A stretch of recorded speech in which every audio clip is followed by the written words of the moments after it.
Irmãos e irmãs, boa tarde. Deus abençoe. Que alegria poder estar aqui com vocês nessa ocasião. Estar com toda a igreja aqui em Valência, que hoje se veste de festa. Glórias a nosso Deus. Bendito seja o Senhor por essa maravilhosa bênção. Glórias a nosso Deus, que nos abençoa tanto. Está aqui conosco. Hoje o Senhor nos está abençoando muito.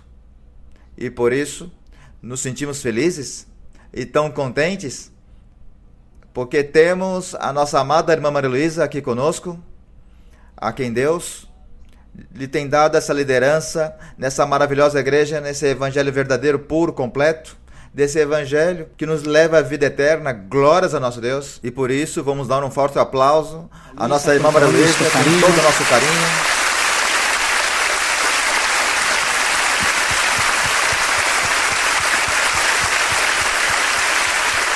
Convido, irmãos, que fiquemos de pé. Vamos orar ao nosso Deus.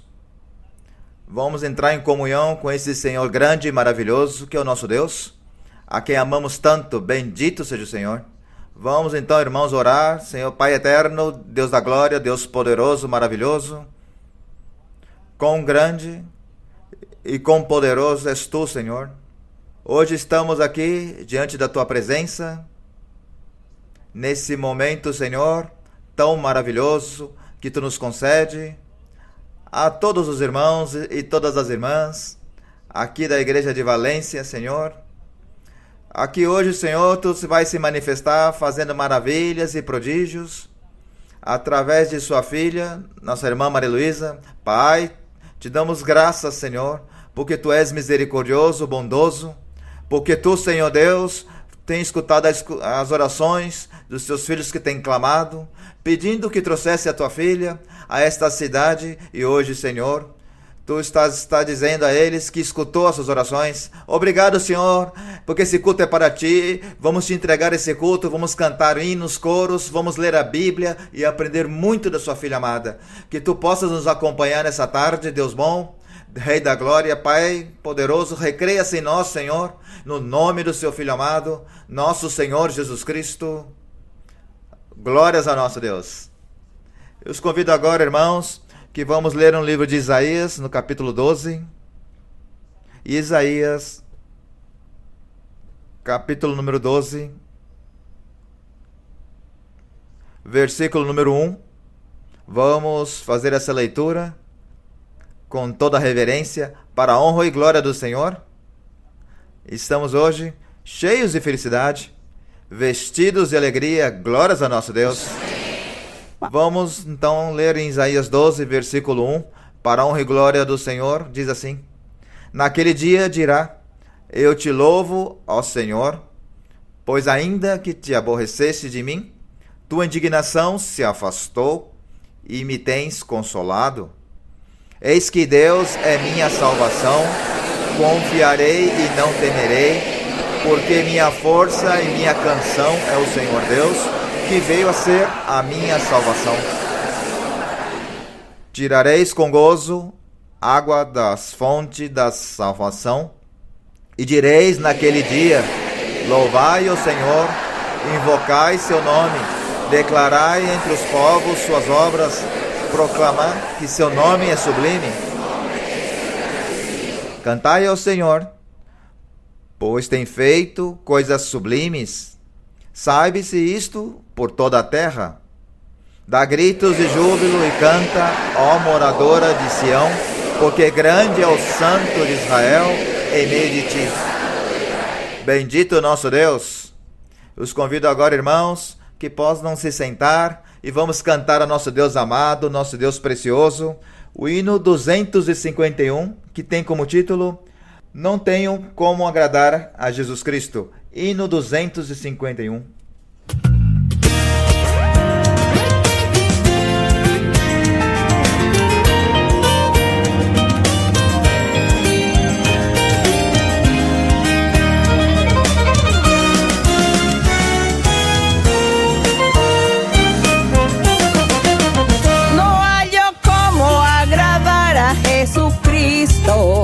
Quisiera darle una cosa que sea mía, aún el aire que respiro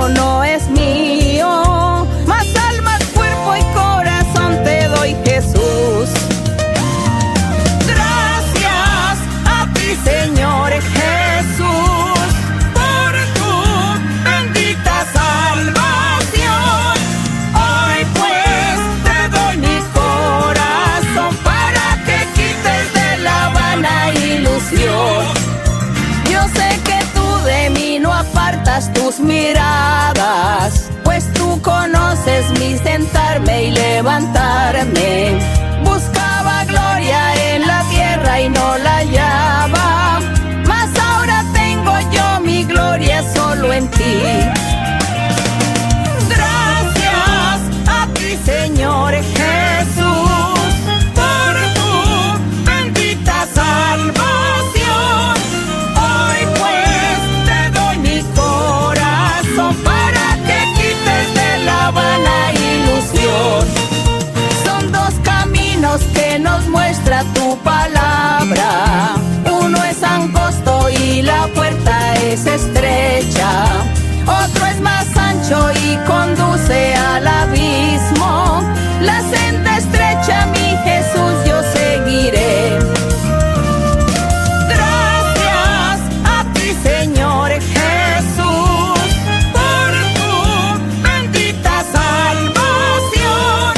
Hoy pues te doy mi corazón para que quites de la vana ilusión.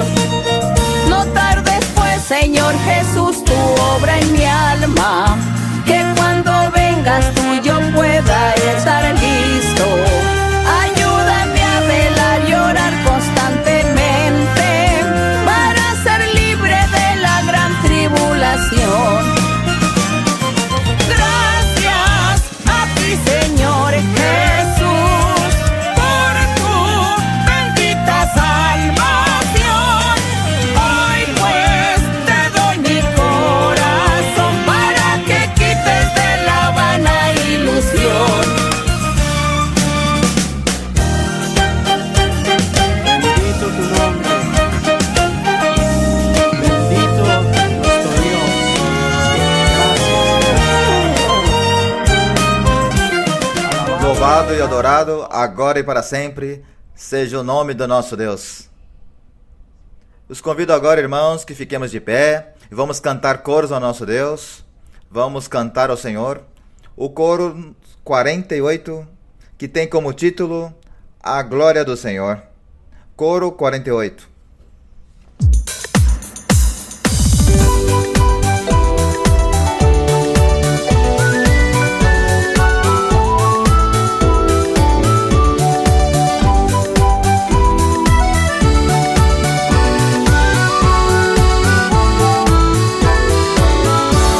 A glória do Senhor baixou sobre o Sinai e tal monte temia porque Deus estava ali. A glória do Senhor baixou sobre o Sinai e tal monte temia porque Deus estava ali.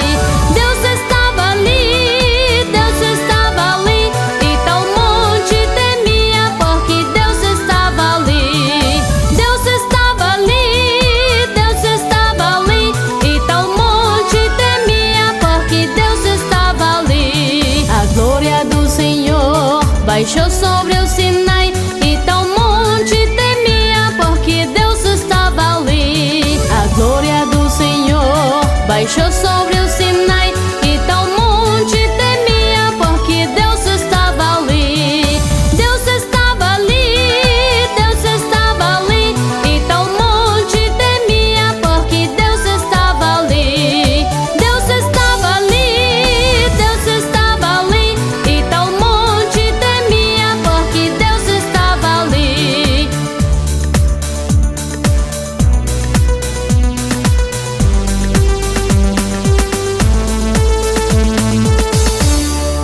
Glorioso é nosso Deus. Chegou o momento da grande bênção, irmãos. Vamos receber a nossa amada irmã Maria Luísa. Bem-vinda, irmã Maria Luísa, apóstola e profetisa do Senhor. Bendito nosso Deus. Graças, Obrigado, Senhor. Senhor. Bem-vinda. Bem-vinda, irmã.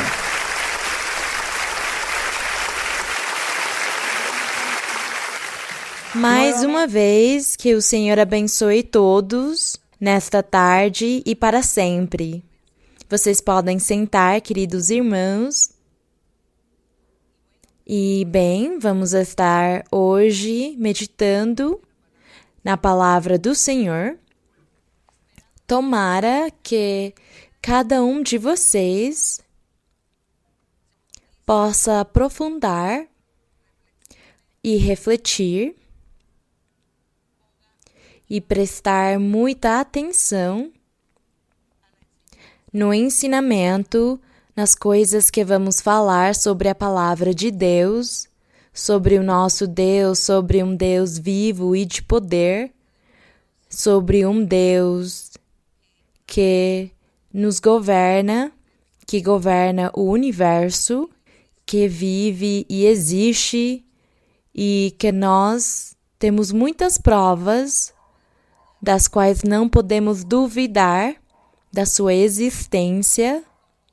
E é por isso que hoje vamos meditar em alguns versos de Hebreus, no capítulo 1, do 1 ao 14, onde diz que Deus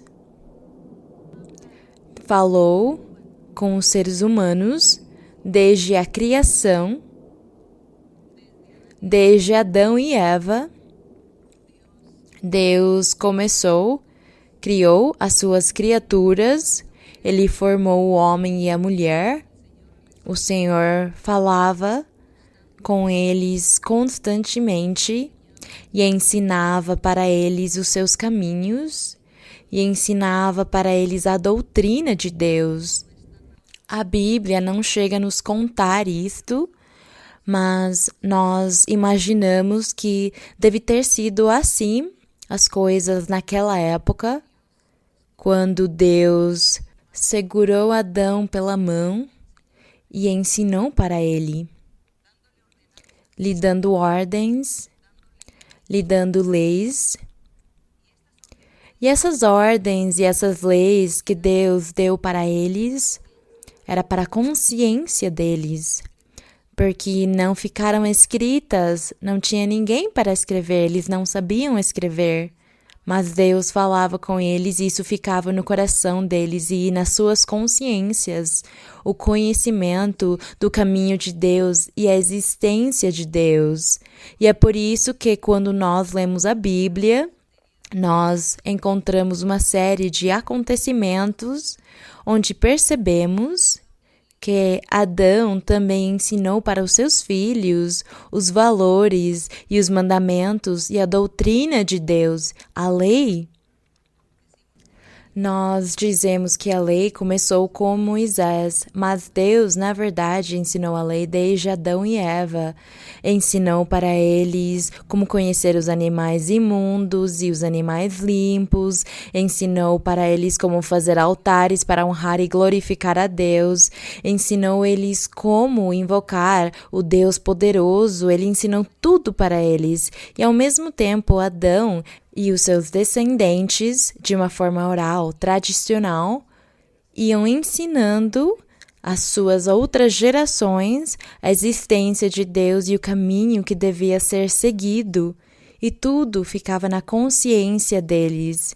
É por isso que quando nós lemos sobre Noé, diz na Bíblia que depois do dilúvio ele fez um altar para adorar a Deus, porque ele sabia que tinha de se adorar a Deus e fazer um altar e fazer sacrifícios para Deus, porque esse ensinamento vem desde Adão, porque Deus ensinou para Adão, para eles, ele ensinou tudo para eles. Por isso, nós, hoje, depois de ter se passado milhares de anos, também desfrutamos de Deus falar conosco. Porque eu creio que Deus já falou com vocês, não é? Deus fala hoje, Ele faz promessas. Vocês estão aqui porque alguém forçou vocês? Não. Quem é que apaixonou vocês? Quem foi que convenceu vocês de se congregar? O nosso Deus maravilhoso, não é? É isso, o mais lindo, que Ele é quem nos convence, é Ele quem está no nosso coração e faz que o nosso coração se convirta, que nós amemos a Deus. E antes de continuar, eu esqueci cumprimentar os irmãos e irmãs que estarão assistindo este estudo bíblico aqui em Valência, na Espanha. Todos os nossos irmãos que vão assistir até na África, em todos os lugares, no Japão, nas Filipinas, nas ilhas, na Islândia. Todos eu cumprimento com muito carinho. E aqui os irmãos da Valência amam vocês também, cumprimentam todos vocês. Que meu Deus abençoe. E assim, nós agradecemos ao nosso Deus e eu vou continuar. Vou continuar dizendo que Deus falou desde o começo, Deus falou na antiguidade, Deus falou pela boca dos profetas e pela boca de Adão, ele foi o primeiro a profetizar. Adão profetizou, está escrito na Bíblia, e é muito pouco o que ficou escrito sobre Adão. É um resumo o que ficou escrito, mas tudo o restante, nós conhecendo o nosso Deus que sempre fala e fala conosco, nós sabemos que naquela época ele também falava e ensinava para todas essas pessoas. Depois chegou Abraão, e Deus falou com Abraão, Isaac e Jacó, e assim sucessivamente, Moisés e depois os profetas da antiguidade. Nós temos Elias, Eliseu, Isaías, Jeremias, Ezequiel e uns profetas que têm livros muito curtos, Oséias, Joel, Amós, Obadias, Zacarias, Malaquias, todos eles. Profetas de Deus que na antiguidade Deus usou para falar com o povo e os reis, os governantes. Então, nós hoje, depois da parte antiga, hoje não vamos reclamar nem dizer que Deus nos abandonou. Nós estamos aqui porque Deus nos resgatou. Nós estamos aqui porque o Senhor viu em nós, não sabemos o que, talvez um coração humilde e simples que quer amá-lo e seguir os seus caminhos. E é por isso que nós estamos aqui na presença de Deus. Agradecemos Ele. E é assim como, levando em consideração toda esta meditação ou reflexão sobre Deus ter falado na antiguidade, sobre Deus continuar falando hoje, vamos ler aqui em Hebreus 1. E diz assim, no capítulo 1, no verso 1, diz: havendo Deus falado muitas vezes e de muitas maneiras. O que significa, onde diz que Deus falou muitas vezes e de muitas maneiras. Ele falou por meio da profecia, falou por meio da revelação, falou por meio de sonhos e visões. Ele falava por meio de anjos que ele enviou. Portanto, são essas as muitas maneiras que o Senhor usou na antiguidade para falar. E diz, em outro tempo, na antiguidade, aos pais falou pelos profetas. Estou no verso número 1. E diz, nos últimos dias, quando diz que nos últimos dias, está falando sobre Cristo Jesus. Antes do Senhor Jesus Cristo vir, antes dele nascer, se chamava o Antigo Testamento, era chamado o povo antigo, o povo de Israel, o povo de Deus. E Deus, por meio destes profetas, falava que no futuro ou nos últimos dias estaria vindo o Salvador, o enviado de Deus, o Rei perfeito que governaria em perfeição, o Santo, o Justo, o Mediador, o Salvador do mundo.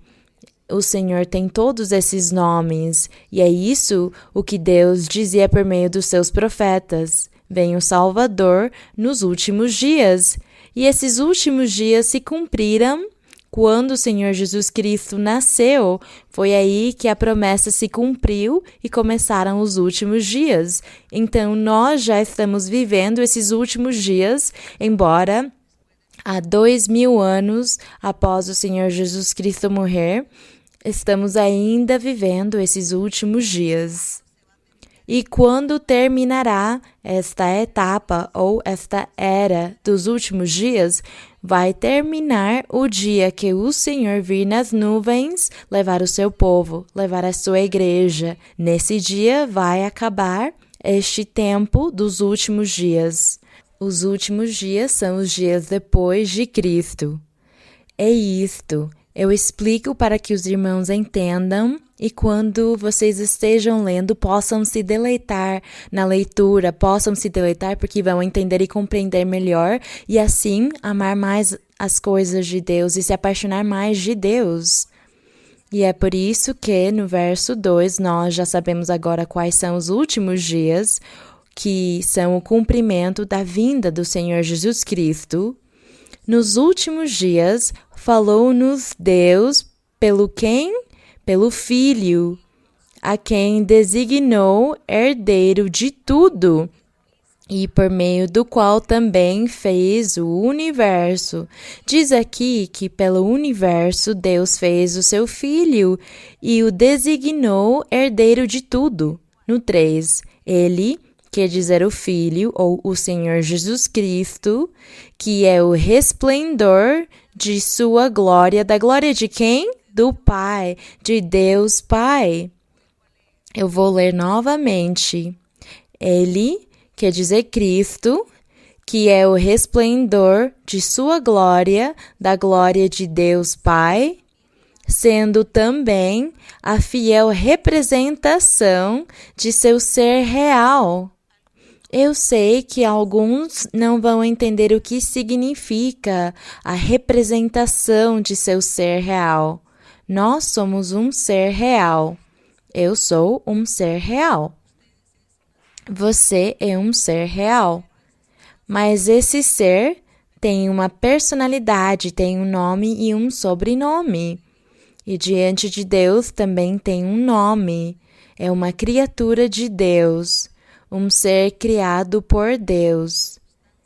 Esse ser, esse homem, essa mulher tem um nome para se identificar. Nós somos isso, seres reais.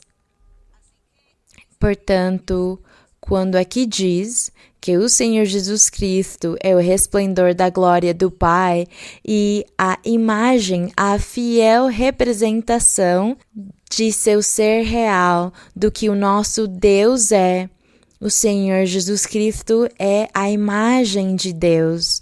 Por isso, em alguns versos da Bíblia, diz que ele era Deus, que o Senhor Jesus Cristo também era Deus. Em Isaías também, quando fala sobre a vinda dele, diz que o chamariam Pai Eterno, que o chamariam Deus conosco.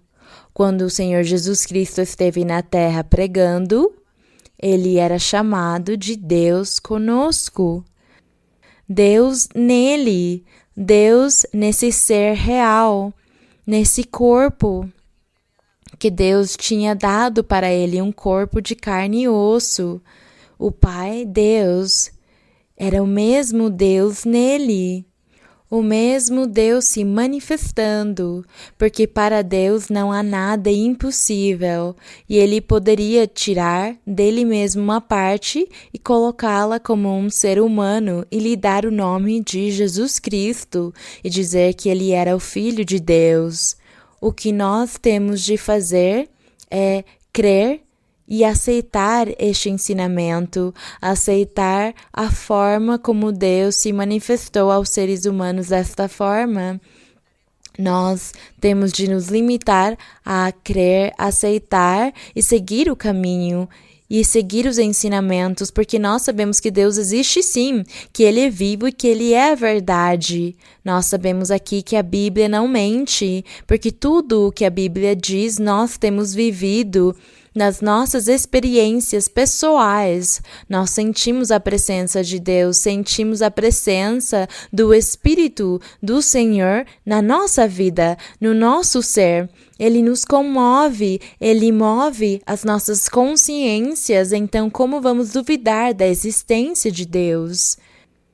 Por isso, é lindo este livro de Hebreus. Se diz que Hebreus foi escrito por Paulo, e é provável, Mas o que ficou escrito é tão maravilhoso e tão profundo.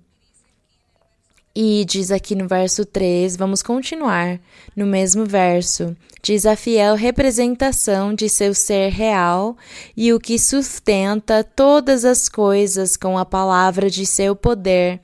Diz aqui que o nosso Pai, Deus, Ele sustenta todas as coisas, sustenta tudo com o seu poder, com esta palavra poderosa que há nele, tendo efetuado a purificação de nossos pecados por meio de si mesmo, de Cristo Jesus, assentou-se à destra, ao lado direito da majestade nas alturas. Esta é a grande superioridade do nosso Senhor Jesus Cristo, como Filho de Deus, estando na terra, trabalhando para mostrar os seus caminhos, para mostrar o reino de Deus, o reino dos céus. O 4. Feito tão superior, Jesus Cristo diz aqui que ele foi feito tão superior aos anjos, quanto herdou mais excelente, porque diz aqui que ele herdou mais excelente nome do que os anjos. E então aqui começa a citar o Salmo, um dos Salmos, quando diz aqui no verso 5, diz: pois a qual dos anjos disse Deus alguma vez o seguinte: tu és meu filho, eu hoje te gerei. E diz que a nenhum dos anjos Deus, o nosso Deus, disse isto, o Pai. Ele só disse isso a Jesus Cristo: tu és meu filho, eu hoje te gerei. Mas o que foi que o Pai gerou? Ele gerou a parte física, a carne. Essa parte física ou essa carne que esteve no ventre de uma mulher, foi isso que Deus gerou. Porque ele não podia gerar o seu filho se era ele mesmo. Glória ao nosso Deus. Só o poder dele esteve nessa carne para se manifestar e cumprir o projeto, o plano de salvação que ele fez desde antes da fundação do mundo. E ele quis que esse plano se cumprisse com um plano de Israel físico e material. Mas como eles falharam com Deus, e o Senhor já sabia, e ele já estava preparando um plano espiritual no futuro, um povo espiritual, um reino espiritual, uma igreja, um templo onde ele estaria se deleitando, onde as pessoas louvariam o Senhor, os seguidores do Evangelho. Foi isso que o nosso Deus fez desde o começo. E é por isso que ele veio falando com as pessoas desde o começo. Ele falou com o povo de Israel. E depois, quando o Senhor Jesus Cristo começou o seu trabalho e o seu ministério, ele começou a trabalhar e evangelizar e pregar sobre o reino dos céus. Mas o Senhor Jesus também começou a cumprir com toda a lei de Moisés para conseguir anulá-la. E o Senhor cumpriu. E quando ele cumpriu, acabou na cruz do Calvário a lei, e daí para frente os seres humanos não se salvariam mais cumprindo a lei de Moisés, porque eles se salvariam crendo em Cristo Jesus, naquele ser que o Senhor enviou, naquele Rei perfeito cujo reino era espiritual. E ele começou a dizer: creiam em mim, porque quem crer em mim terá a vida eterna.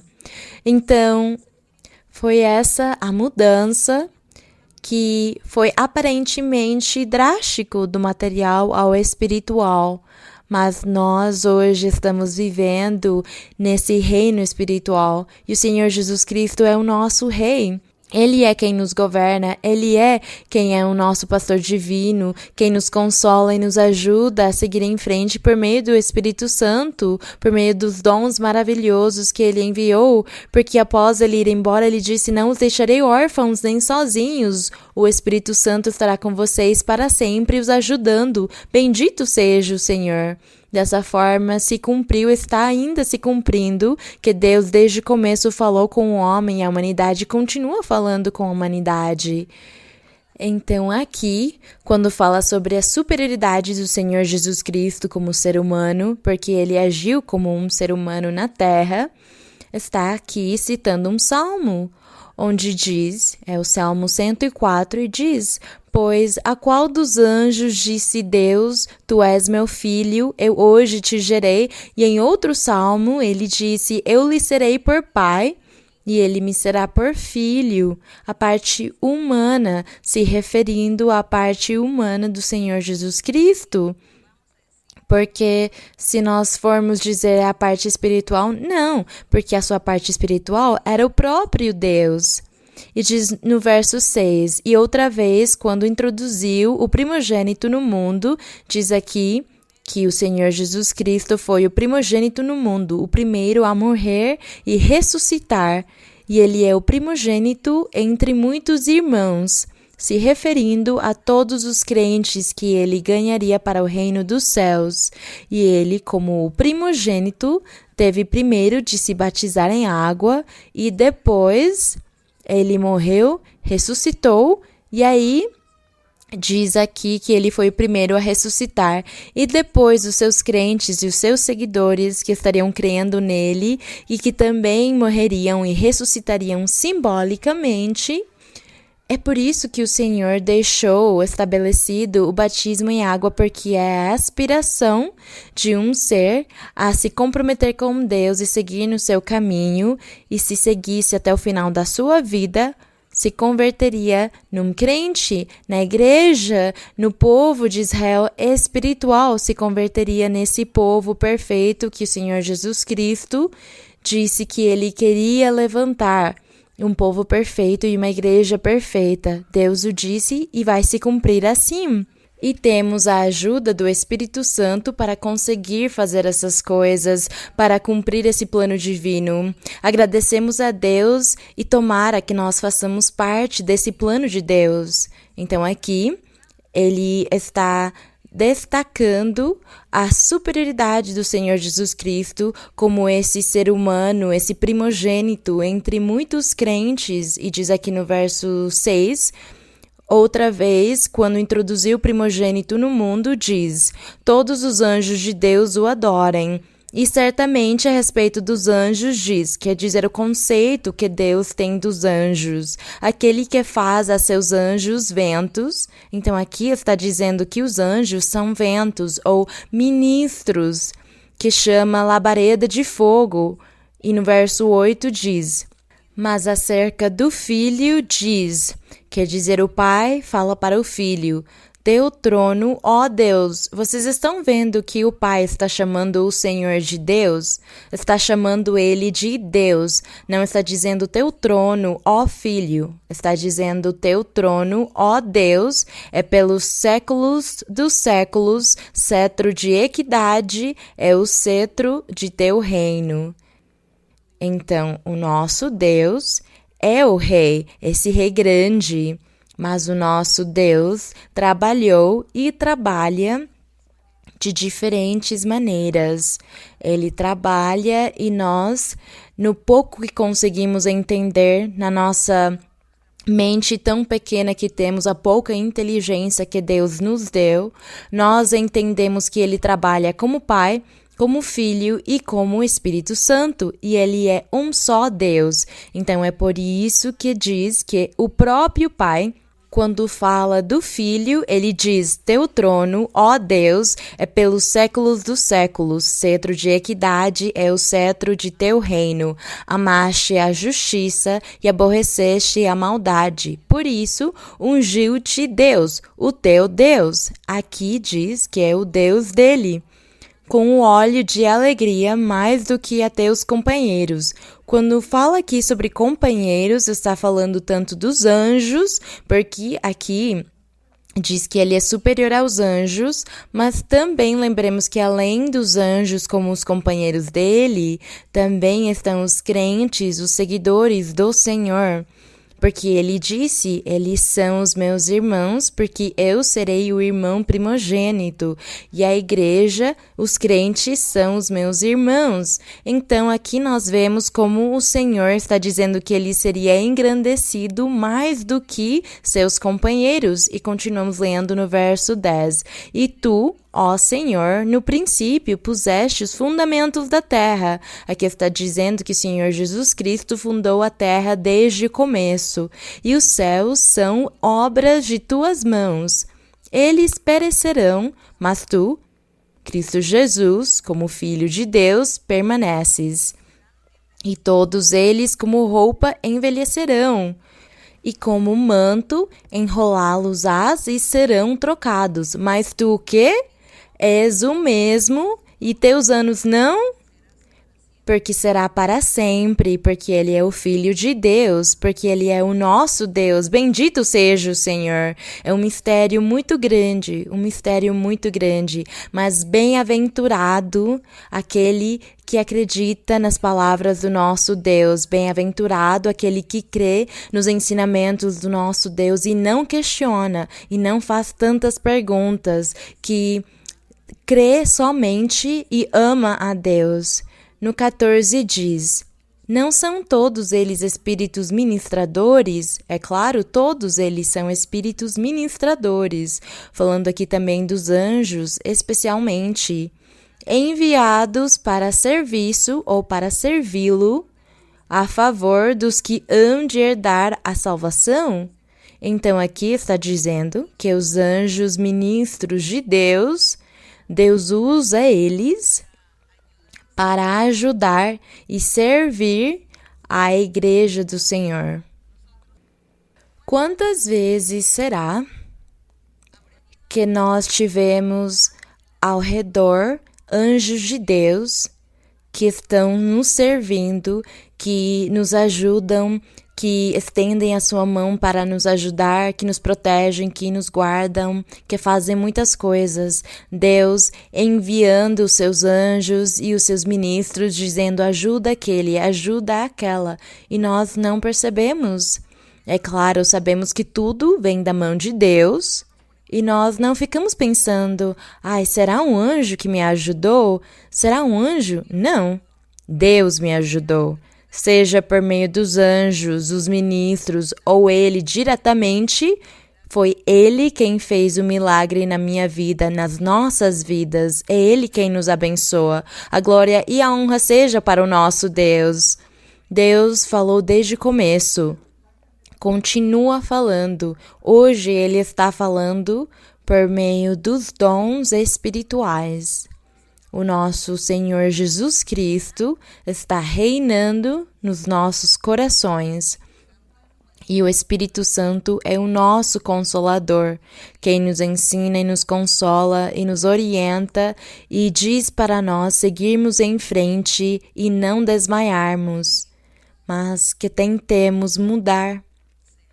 Que sejamos sinceros com Deus, não sejamos hipócritas com Deus, não fiquemos escondendo os nossos pecados. Se eu tenho um pecado, uma falha, uma fraqueza, um erro, como nós quisermos chamar, e eu estou escondendo, e eu estou fingindo, eu vou me chamar de hipócrita, porque isso é hipocrisia.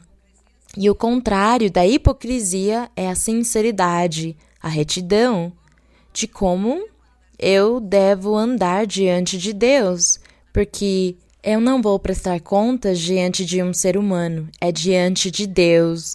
E se eu andar pela minha vida, pelo caminho da vida, fingindo e aparentando, escondendo o meu pecado, escondendo as minhas fraquezas, Então Deus, o que Ele fará? Ele tirará de mim o respaldo e as bênçãos, Ele vai me afastar, vai me deixar sozinha, vai se esquecer de mim, vai me ignorar. É isso que Deus faz. E quando eu orar e clamar diante dEle chorando e lhe pedindo, Ele não vai me ouvir. Ele não ouvirá a minha oração, quer dizer, Ele vai ouvir, mas não vai responder a minha oração, porque Ele vai dizer, você está andando errado diante de mim, você é hipócrita, não está andando pelo caminho certo. Por que você está se escondendo? Diante de quem você está se escondendo? Por que você está fingindo? Você não pode fingir diante dos seres humanos, porque eles não vão te abençoar, não vão te premiar, não vão te dar a vida eterna. É isso que o Senhor vai dizer. É o que Ele diz para nós.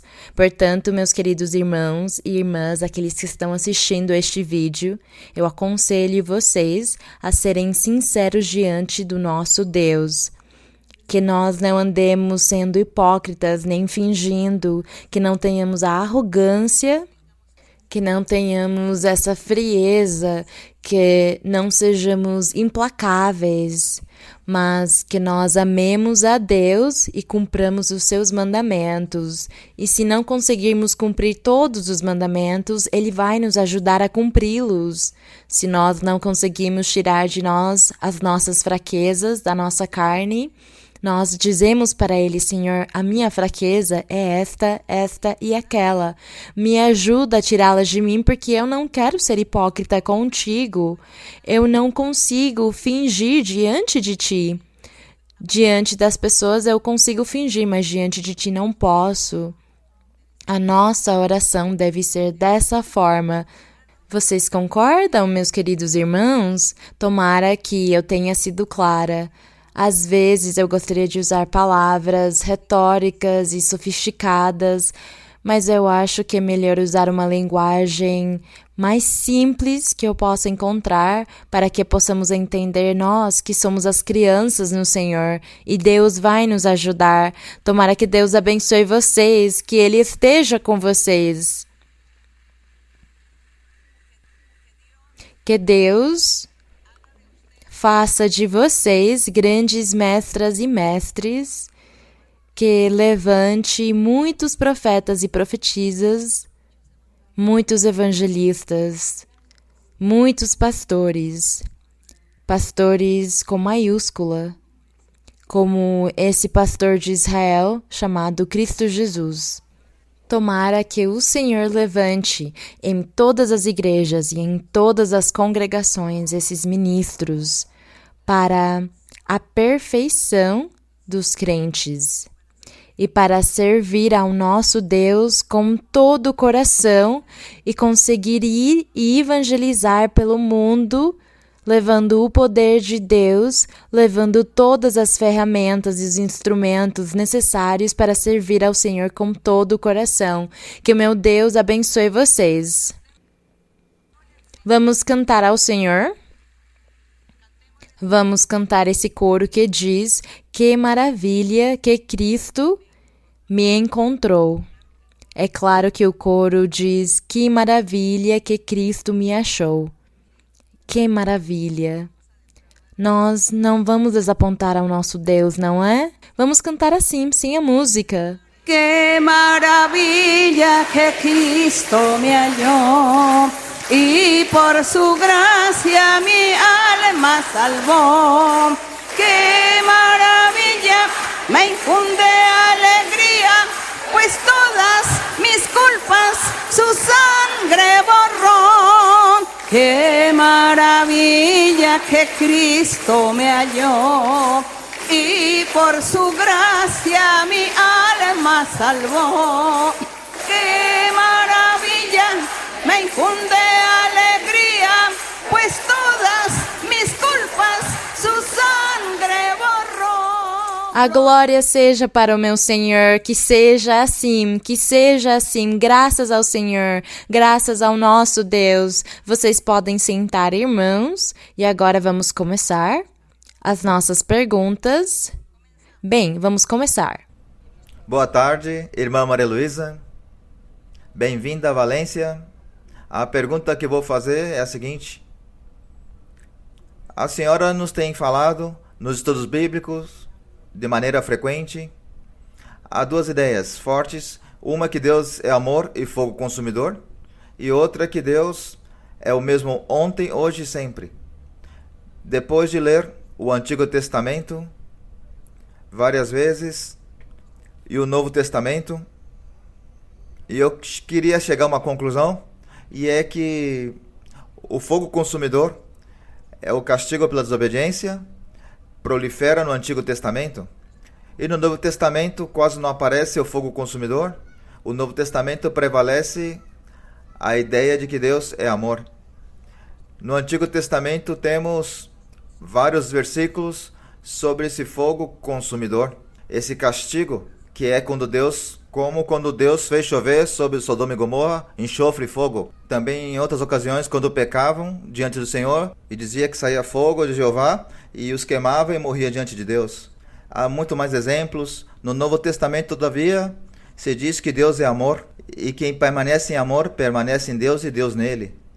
Portanto, no Novo Testamento não se encontra praticamente nenhum versículo que fale, que se manifeste esse fogo consumidor, exceto um que encontrei em Lucas 9:27. Sim, o que diz? Que resulta um pouco surpreendente, mas não tem relação com os versos anteriores e nem com os posteriores. Diz assim: mas aqueles meus inimigos que não queriam que eu reinasse sobre eles, trazei-os aqui e degolai-os diante de mim. Quem disse isso? Aqui está em Lucas 9:27. Disse Jesus. É um versículo que parece mais do Antigo Testamento do que do Novo Testamento. Cada vez que eu leio, me surpreendo.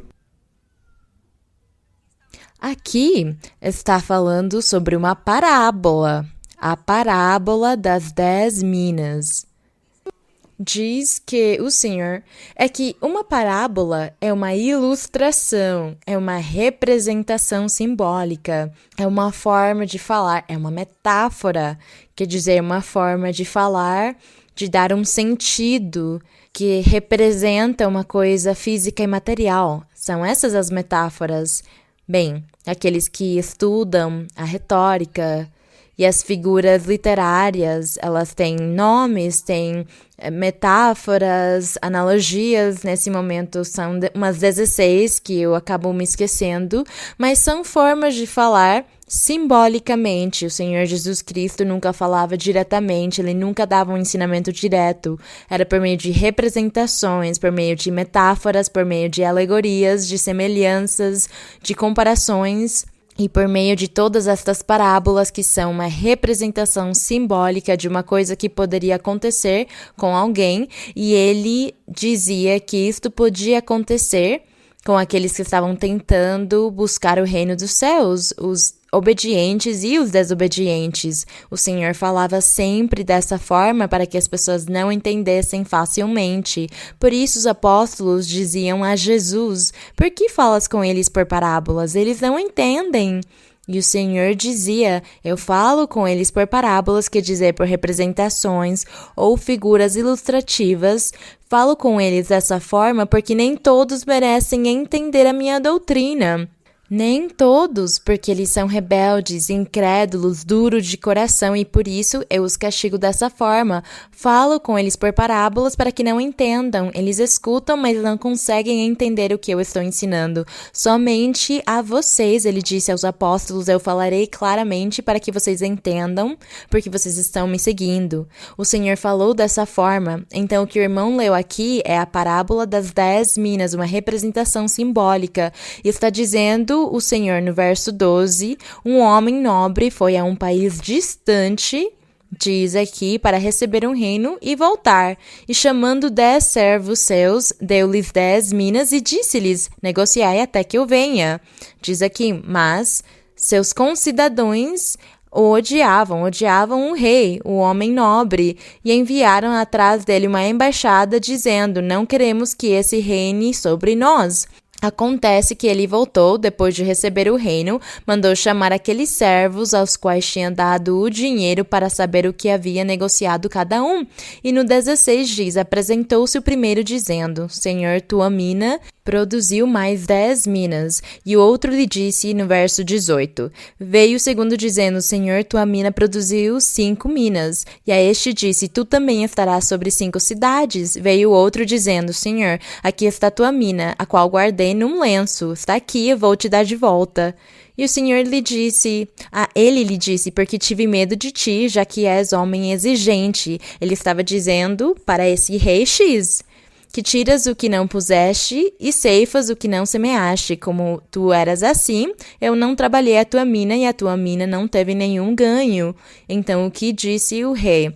O rei lhe disse, mau servo, por tua própria boca te julgo. Sabias que eu era um homem exigente, que tiro o que não pus e que ceifo o que não semeei? Por que, pois, não puseste meu dinheiro no banco para que, ao voltar, o recebesse com os juros? Então ele disse para todos os presentes. Aqui o Senhor Jesus estava se referindo aos presentes e lhes disse que o rei tinha dito àquele que foi viajar, tirai-lhe a mina e dai-a ao que tem 10 minas. E eles lhe disseram, Senhor, ele já tem 10 minas. E o Senhor lhes disse, pois eu vos digo que a todo o que tem, dar-se-lhe-á mais. Ao que não tem, até o que tem, tirar-se-lhe-á. Era essa representação espiritual que o Senhor Jesus estava dando para ele, se referindo ao reino dos céus. Porque o Senhor estava dizendo para eles, quando eu for embora, eu enviarei o Espírito Santo e os dons também, para que o Espírito Santo esteja com vocês e darei poder para que vocês possam evangelizar e fazer milagres e sinais para que vocês ganhem almas para o reino dos céus, porque eu irei embora. Mas um dia voltarei. Quando? Nas nuvens eu voltarei um dia para recolher os frutos. E vocês têm que trabalhar e ganhar muitas almas, quer dizer, eles tinham de produzir muitas minas. Essas minas tinham de produzir muito. Foi isso que aconteceu. Então o Senhor disse, mas se eu for, prego para vocês a palavra e deixo para vocês os dons e o poder, vão embora. E algum de vocês não quer trabalhar e se torna negligente, volta atrás, não quer mais saber de mim, nem das coisas de Deus, nem de pregar, e volta para o mundo, então o que vai acontecer com ele? É isso o que vai acontecer com ele. Assim como este rei disse no verso 27, mas aqueles meus inimigos, entre eles estava aquele que recebeu uma mina e devolveu para ele. Mas aqueles meus inimigos que não queriam que eu reinasse sobre eles, trazei-os aqui e degolai-os diante de mim. Quer dizer, castiguem-os. Veio o castigo. O Senhor Jesus Cristo estava dizendo, quem crer em mim terá a vida eterna. Mas quem não, o que lhe aguarda é a condenação eterna. Quando ele disse que a condenação eterna virá ao incrédulo, ao rebelde e ao nécio, o que isso significa? Que ele é fogo consumidor, que ele castiga os rebeldes, os nécios, os incrédulos, os arrogantes. O Senhor os castiga. Se nós lermos em Hebreus, por exemplo, nós vamos encontrar tudo o que o Senhor oferece, os benefícios e as bênçãos para os seus seguidores, mas também está escrito o que vai acontecer com aqueles que desobedecem e voltam atrás e não querem a palavra do Senhor. Diz que eles são como a terra na qual cai água, mas não se produz fruto nenhum. O chama de arbustos secos que devem ser queimados porque não servem para nada, só para serem consumidos pelo fogo. É o que dizem Hebreus, falando sobre as pessoas, sobre os crentes que voltaram atrás, que não quiseram seguir no caminho do Senhor, porque Deus mostrou para eles, Deus fez milagres e os abençoou, mas eles não quiseram seguir. Eles voltaram atrás e continuaram fazendo o que era de errado. Então o Senhor diz que eles receberão o fogo eterno. É isso que eles receberão. E o Senhor é isso. Nós temos de ler e ter uma mente, ter uma capacidade para conseguir entender e compreender as coisas do Senhor.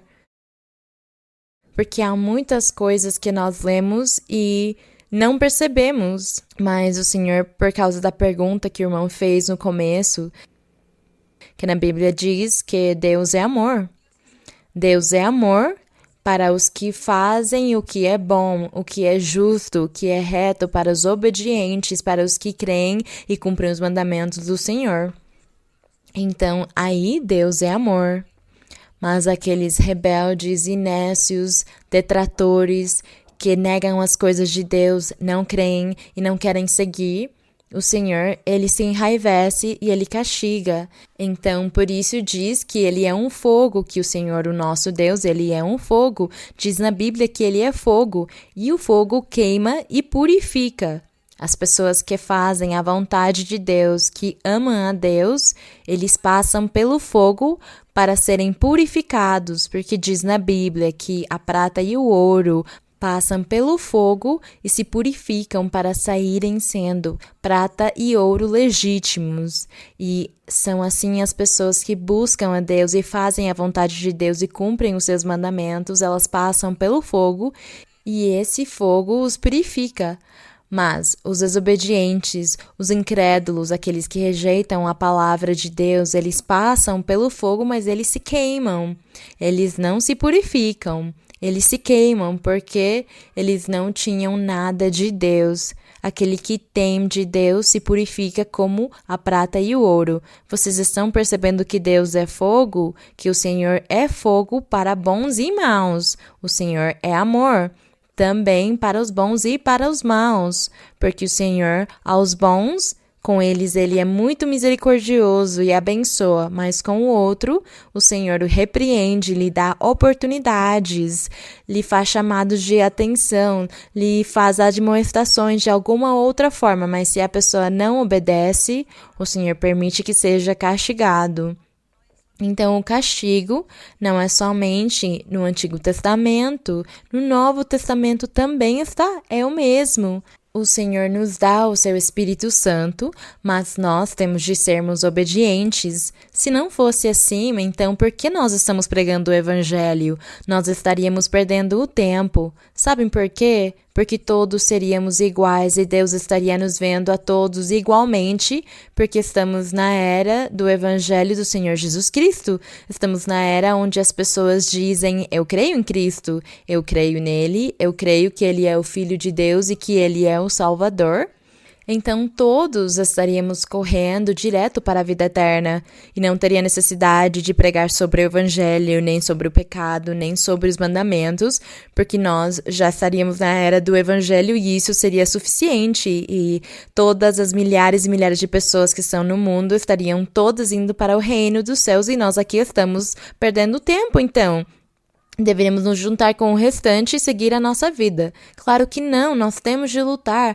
O Senhor disse que a vida no Evangelho é uma vida de luta e todos os dias nós estamos lutando contra as forças negativas da maldade, porque coloca no nosso caminho tentações e armadilhas para nos fazer cair no pecado, para que falhemos com Deus. Então, vocês estão percebendo que não é assim como as pessoas interpretam as coisas? As pessoas facilistas interpretam da sua forma a Bíblia porque é confortável para eles, mas nós não somos facilistas.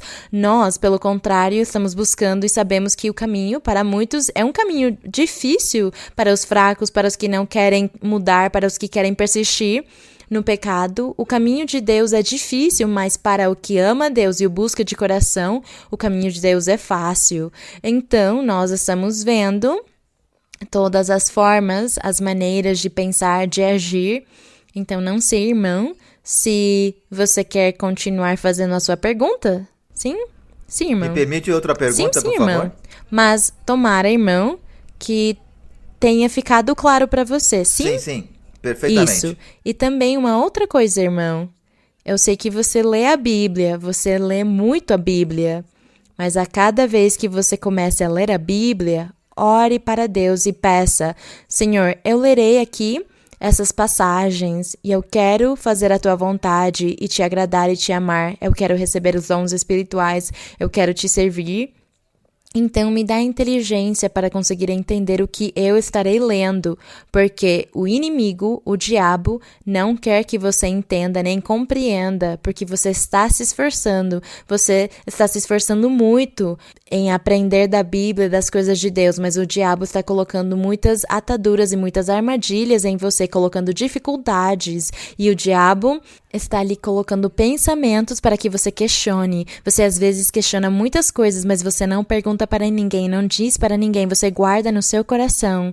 Mas é o diabo quem está colocando isso em você por inveja, porque você é um homem que será muito abençoado por Deus, e Deus está olhando para você e o testando. E o Senhor le va a Ele dar lhe dará a usted las as bendiciones. bênçãos e os dons. Não se preocupe, siga em frente, porque o Senhor diz que você é um grande homem, que o seu coração, Deus ama ele. É isso.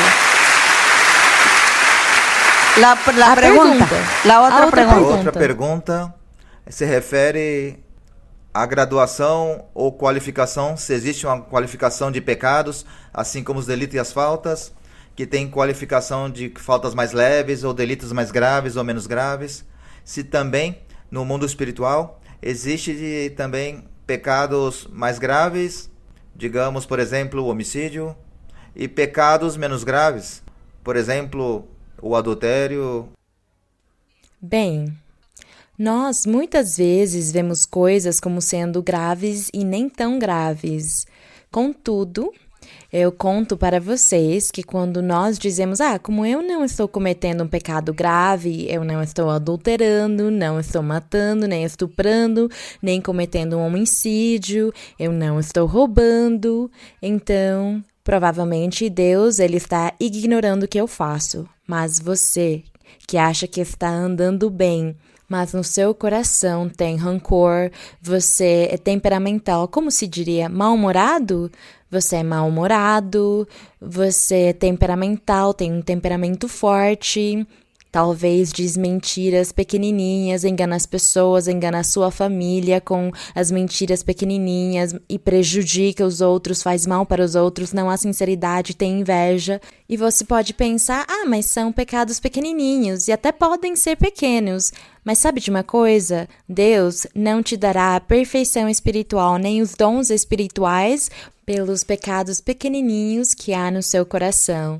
Esses pecados pequenininhos que não dá para ver são os que mais prejudicam a vida espiritual dos crentes.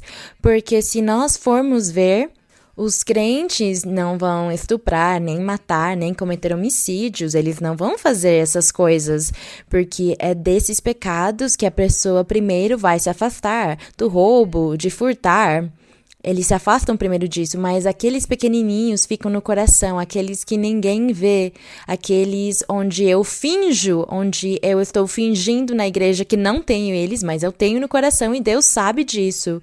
Esses são os que mais vão me prejudicar, porque eu vou começar a buscar os dons espirituais e o Espírito Santo e não vem nada, os dons e não vem nada. Então Deus não me usa em perfeição, Ele não me fala, Ele não me guia. Por quê? Porque esses pecados pequenininhos que eu tenho, esses pecadinhos, nós poderíamos chamar assim, em diminutivo, eles vão formar uma barreira com Deus, uma atadura diante de Deus. E Deus nem sequer ouvirá a minha oração, porque eu tenho tudo isso no meu coração. Isso aí é lixo.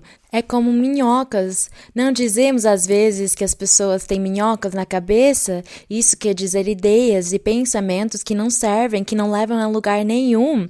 Então nós dizemos, essa pessoa tem minhocas na cabeça, tem coisas na cabeça que nem ele entende. É isso. Então é lixo no coração, é lixinho aqui. E isso nos separa de Deus, nos afastam de Deus. Talvez o Senhor fale comigo por meio da profecia e Ele faz promessas para mim. Mas o Senhor não me dá o que eu quero por causa dos lixinhos que há aqui, esses pecadinhos pequenininhos que fazem muito mal. Então, irmão, nós temos de lutar, porque não fazemos mais os pecados grandes, mas temos que lutar para tirar de nós esses pequenininhos. É isso, ter misericórdia e paciência com as pessoas, porque Isso faz parte de tirar esses pecados pequenininhos do coração, não ficar impaciente, não discutir com os outros, não ser rebelde, não ficar bravo. Há lugares onde as pessoas dizem, ele é tão bravo que quando ele fica bravo, ele me ofendem, as suas palavras doem. Todos esses são pecadinhos que estão aqui e que afastam as bênçãos espirituais da nossa vida espiritual. Bem, mais uma, irmão. Muito interessante que o irmão perguntou. Tem uma terceira pergunta, se me permite. Sim, irmão. A missão dos 12 discípulos, quando Jesus enviava os seus discípulos, lhes deu poder e autoridade sobre os demônios e para curar enfermidades. Segundo Lucas 9:1. Todavia não havia chegado o dia de Pentecostes, não tinham batismo com o Espírito Santo, todavia receberam antecipadamente esses dons. É isso mesmo? Sim, é isso mesmo. São os dons de Deus. No Antigo Testamento, os profetas da antiguidade, eles também faziam milagres. Vamos lembrar dos milagres que Eliseu fez, os milagres que Elias fez. Deus também fez Moisés fazer milagres, a água da rocha, o maná do céu, as codornizes. O Senhor usava os profetas para realizar todos esses milagres. E diz na Bíblia que o Espírito Santo de Deus vinha sobre todos os profetas da antiguidade e o profeta profetizava. Mas o Senhor Jesus Cristo, ele fez uma promessa para o futuro. Ele disse que o Espírito Santo estaria em cada pessoa. Porque antigamente o Espírito Santo vinha somente sobre os profetas, só sobre eles, com uma exceção que foi o rei Saul. Mas os profetas eram os únicos que desfrutavam do poder do Espírito Santo. Quando o Senhor Jesus deu poder para os seus apóstolos, fez o mesmo que ele fez no Antigo Testamento. Deu poder para os apóstolos fazerem milagres e sinais, mas ele disse que depois dele subir aos céus, ele enviaria o Espírito Santo, o qual estaria em cada homem e mulher que fossem crentes e que o seguissem. Que ele estaria em cada um, e que viriam também os dons espirituais, que eram outra série de dons que Deus estaria dando para a sua igreja, para os seus crentes, depois da vinda de Cristo. Então é isso que nós hoje desfrutamos e que um dia você também vai desfrutar na sua própria vida. É isso, irmão. Bem, Deus abençoe. Vamos continuar? Bem, o tempo voou com uma pergunta só, mas tudo bem, sim, irmão? Boa tarde, irmã. Meu coração enche de alegria em vê-la. Minha pergunta está em João, capítulo 14, versículo 3. João 14, 3. Sim. Sim, Posso irmã. ler? Diz: E me vou e vos preparo lugar, virei outra vez e vos tomarei comigo, para que onde eu estou, vós estejais também. Minha pergunta está na parte onde diz, e vos tomarei comigo. Essa parte não entendo, irmã. Poderia nos explicar e aprofundar? Bem, muito obrigada. O Senhor está dizendo no verso 1, não se turbe vosso coração, não fiquem confusos, não fiquem angustiados, nem se preocupem, diz aqui. Credes em Deus, crede também em mim. Diz aqui, na casa de meu pai há muitas moradas, há muitas. Do contrário, já vos teria dito, pois vou preparar-vos um lugar. Foi o que ele disse aos apóstolos. Se eu for e vos preparar lugar, virei outra vez. Quer dizer, quando ele venha nas nuvens buscar a sua igreja. Diz aqui, e se eu for e vos preparar lugar, virei outra vez e vos tomarei comigo. Diz, vos tomarei comigo, quer dizer que ele estará conosco no nosso coração, morando no nosso ser, porque diz na Bíblia que a igreja se tornará o templo do Senhor. É isso que significa, vos tomarei comigo, porque o Senhor Jesus é a cabeça da igreja, e a igreja é o seu corpo, então eu vos tomarei comigo. Quer dizer que vocês e eu seremos um só. É isso que está dizendo. Para que onde eu estou, vós estejais também. É claro, porque onde a cabeça vai, o corpo também vai. Uma cabeça sozinha não anda e um corpo sem cabeça também não pode andar sozinho. O Senhor Jesus é a cabeça, a igreja é o corpo e eles precisam andar juntos. Então, se cumpre Vos tomarei comigo para que onde vocês estejam, eu esteja com vocês e sejamos um só. Bem, vamos seguir. Boa tarde, irmã. Bem-vinda à minha terra. Que Deus a abençoe. Obrigada. É uma grande bênção para mim fazer-te uma pergunta. Irmã, sei que um dia vou servir ao Senhor por sua misericórdia, porque Ele me prometeu. E vai ser assim, vai ser assim. Obrigado, irmã. Irmã, junto da promessa vêm as condições. E uma delas é que eu esquadrinhasse as palavras e que perguntasse sempre que tivesse dúvida. Lendo no livro de Provérbios, Salmos e também ao longo da Bíblia, fala de ímpios, de trigo, de joio e esse comportamento no meio da igreja. Vou citar Provérbios 10:16, Provérbios 11:18, onde fala do contraste entre o justo e o injusto. Provérbios o que, irmão? Provérbios 10:16 Sim. e 11:18.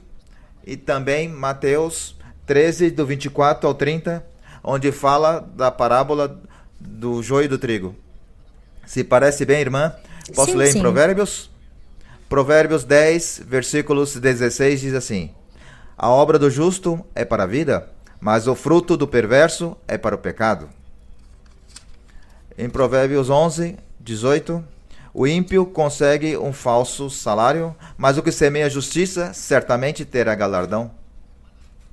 Irmã, como que não posso voltar a fazer outra pergunta, porque é muito difícil que a senhora possa viajar tanto, e mesmo que ainda não sirva o Senhor, gostaria que me ensinasse da forma correta de atuar quando vemos na congregação aqueles ímpios, aqueles joios no meio do trigo.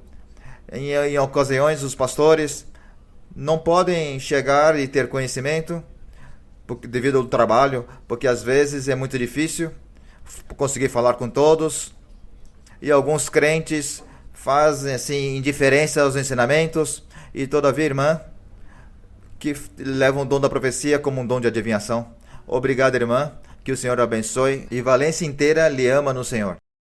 Bem, é muito triste que o irmão tenha percebido essas coisas, nos contando que nem todas as pessoas, nem todas as vezes, mas alguns, muito provavelmente as pessoas que ainda não maduraram, que não compreenderam o caminho de Deus, que não compreenderam o caminho de salvação e o que nós estamos fazendo aqui e por que estamos vindo na igreja. Muitas pessoas ainda não entendem, então elas vêm ouvir a profecia.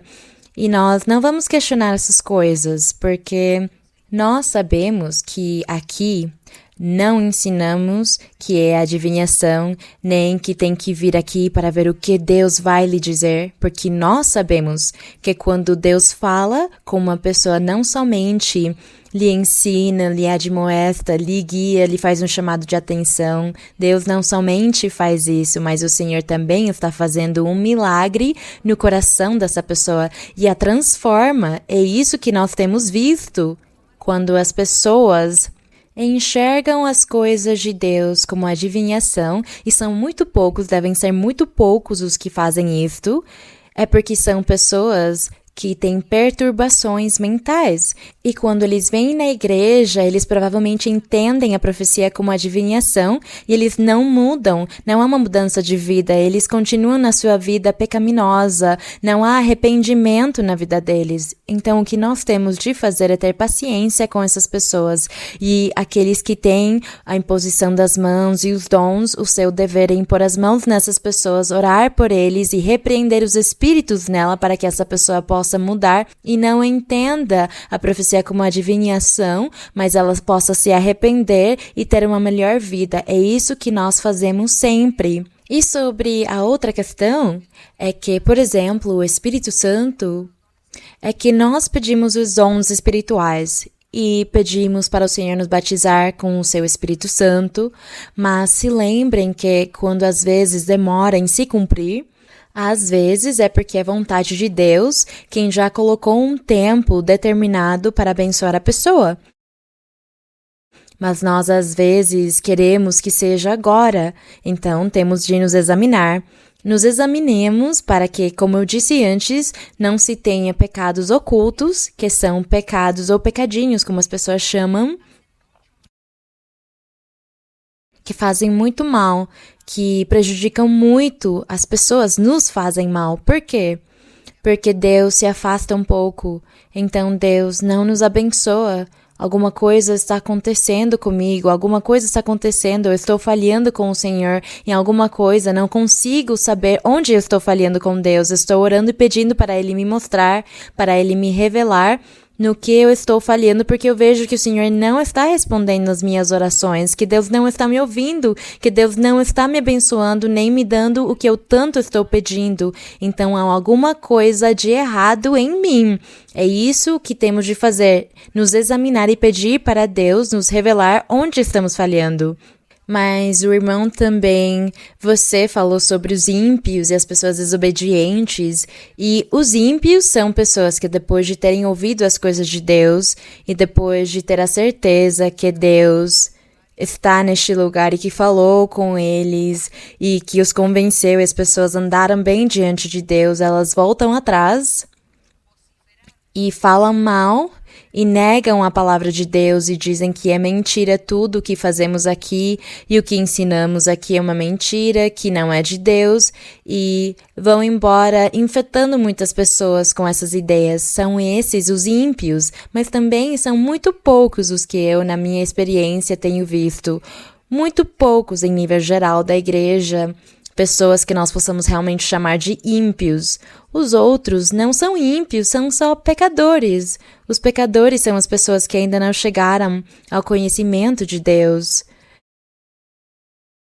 Se nós, os que estamos aqui reunidos, que há algum tempo estamos na igreja, nós não vamos nos considerar pecadores, porque se todos forem pensar, somos pecadores, isso quer dizer que você todos os dias está vivendo no pecado, que você veio aqui perder o tempo, que você ainda não mudou e persiste no pecado com o qual você chegou na igreja há 15, 10, 3, 5 anos, que você ainda está persistindo nesse pecado, aí você seria um pecador. Mas é impossível que você continuasse sendo igual. Eu acho que Deus realmente faz um milagre no coração das pessoas e Deus ajuda as pessoas a mudar e ajuda que eles tirem esses pecados grandes deles. E sobram os pequenininhos e vocês têm que lutar por causa desses pequenininhos. Lutem pelos pecados pequenininhos que são os que afetam a sua vida espiritual e é por isso que vocês têm problemas com a sua família, no seu lar, com os outros, no trabalho, com os vizinhos, com quem for. Você tem problemas por causa dos pecadinhos pequenininhos que estão escondidos no seu coração. É por eles que temos que continuar lutando. Muito bem, irmãos. Obrigada pela sua atenção e tomara que estas perguntas que foram muito interessantes fiquem nos seus corações e na sua mente também e que a cada dia que se passa nós possamos fazer a vontade do Senhor. Quando um irmão disse que Deus é amor, e que quem pratica o amor ganha a vida eterna, nós já sabemos, irmãos, que o amor é não praticar o pecado, não é? Que quando nós abandonamos completamente o pecado, nós dizemos que temos o quê? Amor. Ah, eu não sabia que vocês estavam caindo no sono, não tinha percebido. Porque vocês disseram amor. Vocês estavam sonhando já, não é? Então, amor é não praticar, porque se nós praticarmos o pecado, vamos ofender os que estão ao nosso redor com o que fizermos, vamos ofender e machucar e fazer mal. Se o pecado só nos fizesse mal a cada um de nós, tudo bem, mas é que também estamos fazendo mal para os que estão ao nosso redor.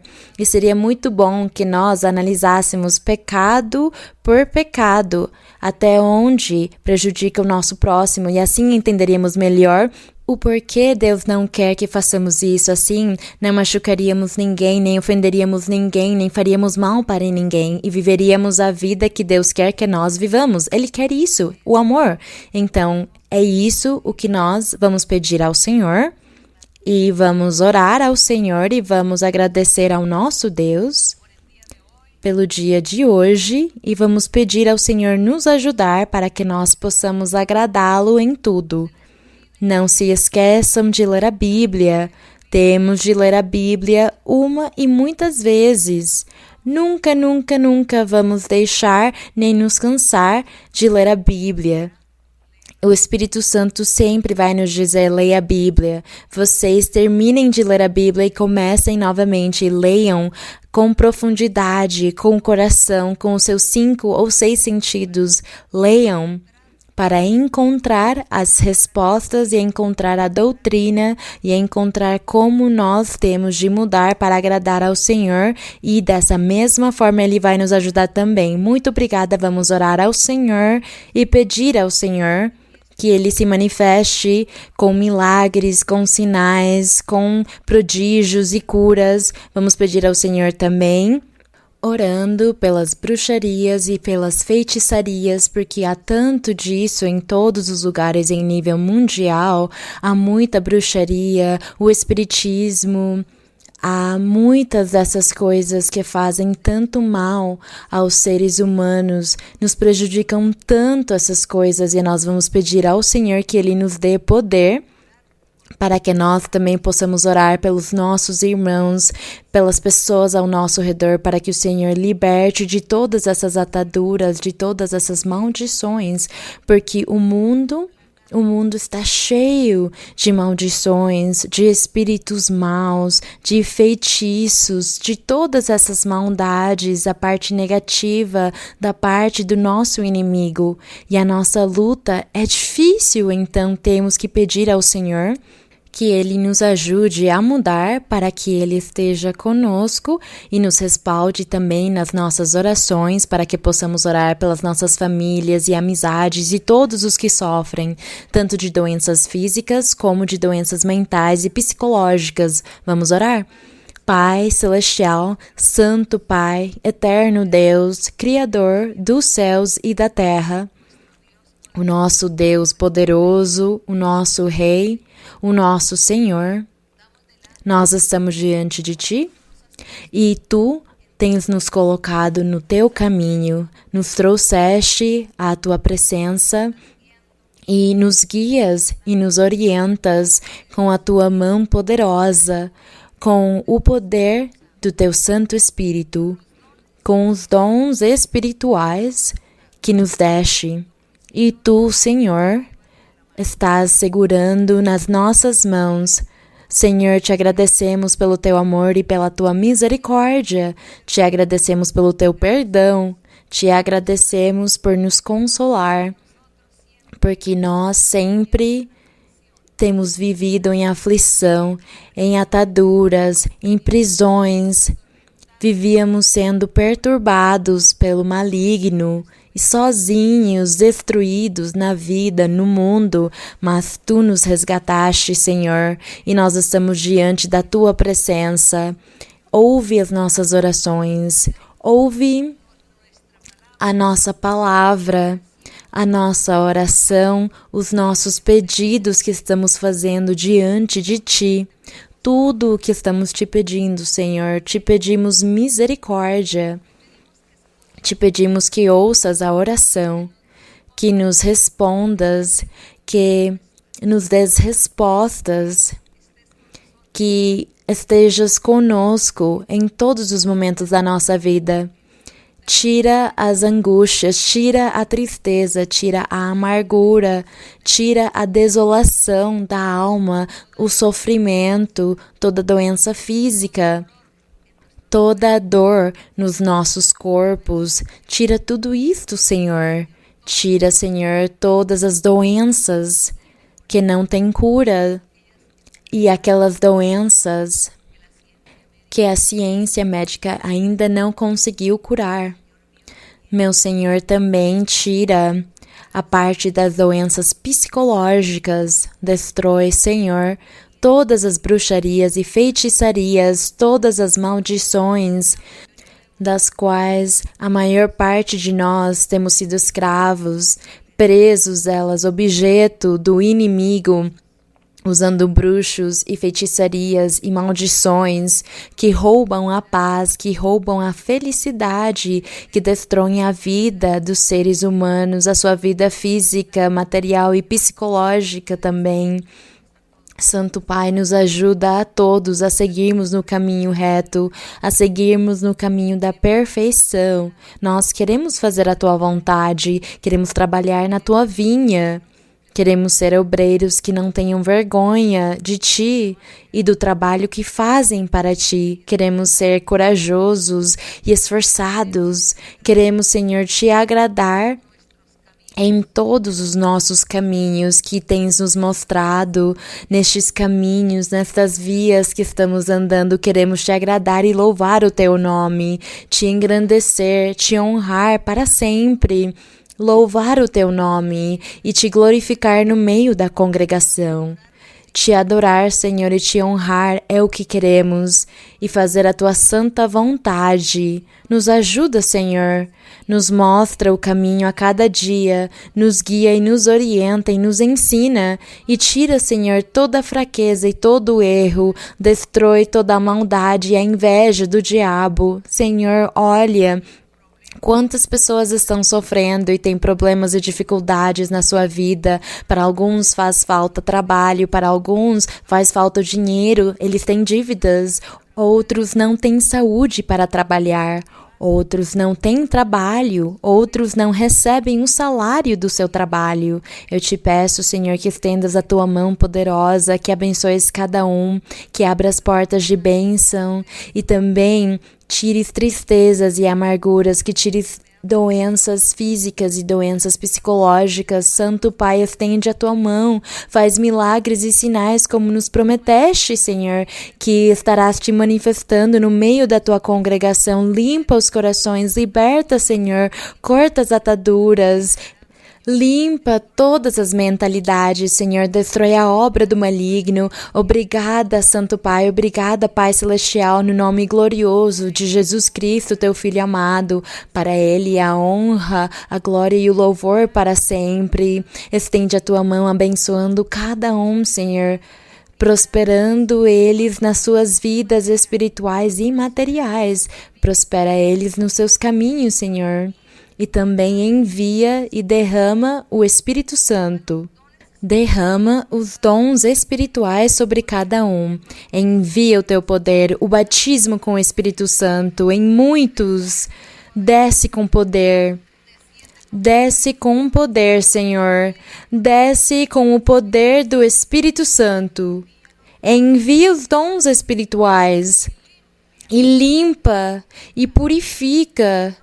E quebra as correntes e corta as armadilhas, destrói as armadilhas do maligno, tira todo o mal, quebra as correntes, Senhor, dá-lhes as bênçãos, dá-lhes a limpeza, dá-lhes a liberdade, aviva a Tua obra, aviva-o, Senhor, com o dom do Espírito Santo, bênçãos, bênçãos espirituais, bênçãos espirituais. Estou dando, estou abençoando com os dons, estou dando as coisas espirituais, quebrando as correntes, cortando as ataduras, tirando as doenças, tirando a loucura, tirando as armadilhas malignas e as ataduras, as correntes, destruindo a maldade. Eu estou tirando espíritos de adivinhação, demônios e espíritos que têm grudado em muitos, que vieram à congregação e têm atado as pessoas e tem adivinhação para enganar, mas eu estou cortando tudo isto e tirando, quebrando os laços, a escravidão do inimigo, destruindo a maldade e a inveja do diabo.